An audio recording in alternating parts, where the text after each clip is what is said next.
Karla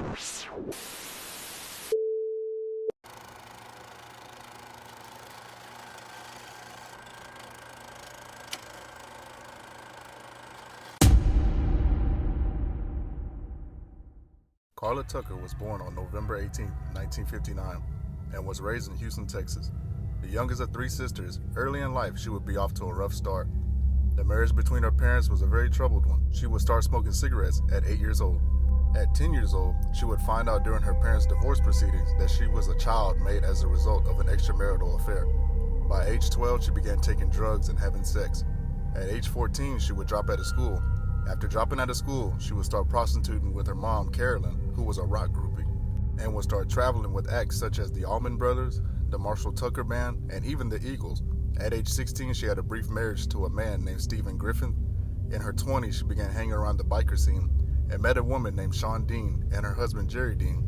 The couple would introduce her to her boyfriend, Daniel Garrett, in 1981. After a drug binge that lasted the whole weekend, Karla Tucker and Daniel Garrett entered Jerry Dean's apartment around 3 a.m. on Monday, June 13, 1983, intending to steal a motorcycle that Dean was restoring there. Along with James Liebram, a friend who was looking for Jerry Dean's El Camino, while Tucker and Garrett entered the apartment with a set of keys that Tucker claimed Shawn Dean, Jerry's wife, had lost and she had found. During the burglary, when they entered Dean's bedroom, Tucker sat on him. In an effort to protect himself, Dean grabbed Tucker above the elbows. Then Garrett struck Dean numerous times in the back of the head with a ball-peen hammer that he found on the floor. After hitting Dean, Garrett left the room to carry motorcycle parts out of the apartment, while Tucker remained in the bedroom.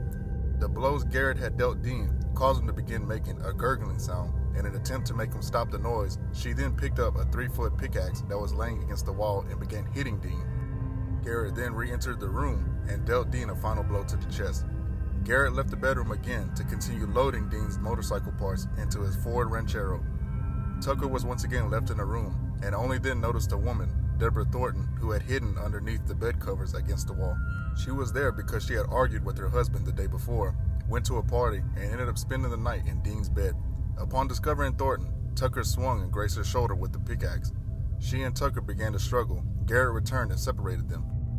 Tucker proceeded to hit Thornton repeatedly with the pickaxe and then embedded the axe in her heart. Tucker would later tell people and even testify that she had experienced intense multiple orgasms with each blow of the pickaxe. The next morning, one of Jerry Dean's co-workers who had been waiting for a ride to work entered the apartment and discovered the victims. Tucker and Garrett would be arrested 5 weeks later. In September 1983, Tucker and Garrett were indicted for murder and tried separately for the crimes. Tucker was charged with the murders of both Dean and Thornton, but after she testified against Garrett at his trial, the charge for murder of Thornton was dropped. Garrett was not charged with Thornton's death either. In late 1984, Tucker along with Garrett would be sentenced to death. Daniel Garrett died of liver disease in 1993 while awaiting execution. From 1984 to 1992, requests for appeals and retrials were denied for Tucker, but on June 22nd of that year, Tucker requested that her life be spared on the account that she had since become Christian and was now a reformed person, and if she had not taken drugs, the murders would never have happened. Tucker had taken a Bible from the prison ministry program in 1983 and read it in her cell.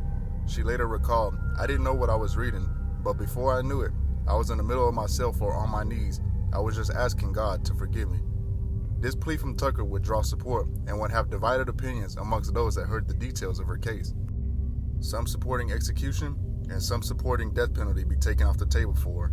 Those supporting in her favor included the United States Commissary on Summary and Arbitration Executions, Italian Prime Minister Romano Prodi, the Speaker of the U.S. House of Representatives Newt Gingrich, televangelist Pat Robertson, Ronald Carson, the brother of Tucker's murder victim Debbie Thornton, who at first was in support of the death penalty, but after a recent religious conversion was against all death penalties.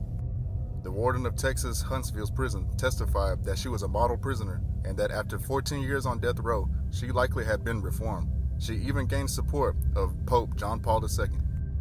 But the board rejected her appeal on January 28, 1998, hours before execution. Also, Texas Governor George W. Bush refused the final 11th hour appeal to block her execution, meaning she would be executed shortly.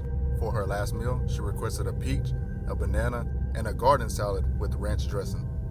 She selected 4 people to watch her die, who included her sister Carrie Weeks, her spouse Dana Brown, who was her prison minister, whom she married in 1995, her close friend Jackie Onken, and Ronald Carson. The witnesses for the murder victims included Thornton's husband Richard, Thornton's only child William Joseph Davis, and Thornton's stepdaughter Katie.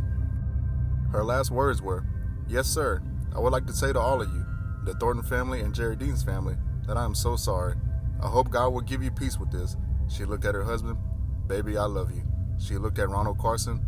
"Ron, give Peggy a hug for me." She looked at all present, weeping and smiling. "Everybody has been so good to me. I love all of you very much. I'm going to be face to face with Jesus now. Warden Baggett, thank all of you so much. You have been so good to me. I love all of you very much. I will see you all when you get there. I will wait for you." Karla Faye Tucker was executed by lethal injection on February 3, 1998. As the deadly chemicals were being administered, she praised Jesus, licked her lips, looked at the ceiling, and hummed. She was pronounced dead at 6:45 p.m., 8 minutes after receiving the injection. She was the first woman executed in Texas in 135 years since the Civil War, and the second since the reinstatement of capital punishment in 1976. What's your opinion on this?